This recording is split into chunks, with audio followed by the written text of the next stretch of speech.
There are amazing not-for-profits here in our community, and we could spend hours and hours and hours talking about some of the wonderful work people do here in our community. But we've each put our support behind or work for some great organizations, and we're going to kind of go through each of them. And Melanie, let's start with you and the Brain Injury Association. So locally, we have a Brain Injury Association of Windsor-Essex County. And I was president of that organization for 7 years and on the board for 9.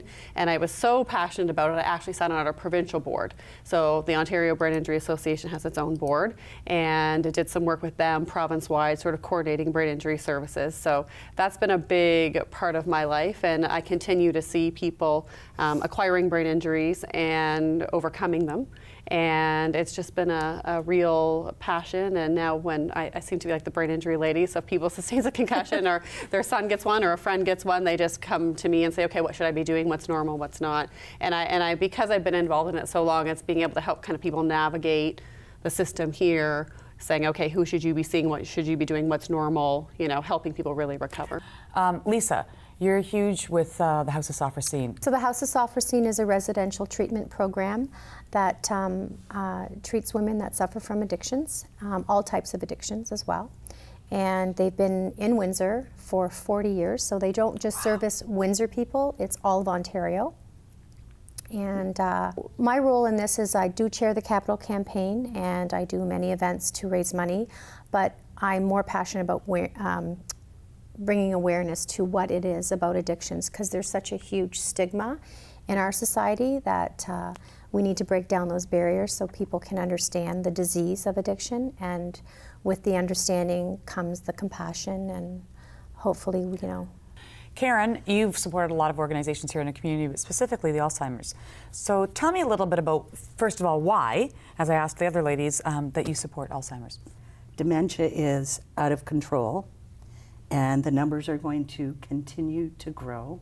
Mm-hmm. We see some people who are in their 40s who are presenting with some kind of dementia. Like early onset? Yeah. Early onset. There are many dementias. Alzheimer's, one of them. Lewy body is another. Mm-hmm.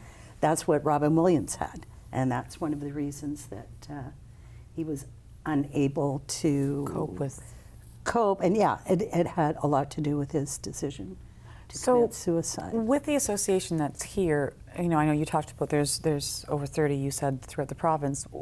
Is it just localized? So any type of donations or anything that happens is given to local care, is what I'm assuming.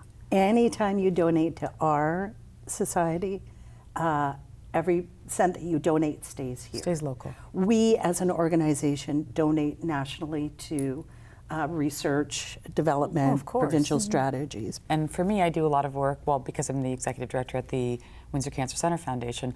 For me, doing that started out because I was passionate about cancer, because I'd lost my father to cancer. He was diagnosed January 23rd, and he died February 26th. And for me, it just seemed the right fit. I was passionate because it was local.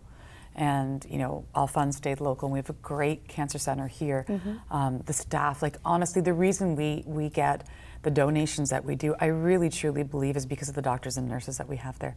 They are outstanding in the care that they do. And we try to each year to make sure that, you know, we're bringing in the state-of-the-art equipment, you know, making sure that we've got the best care.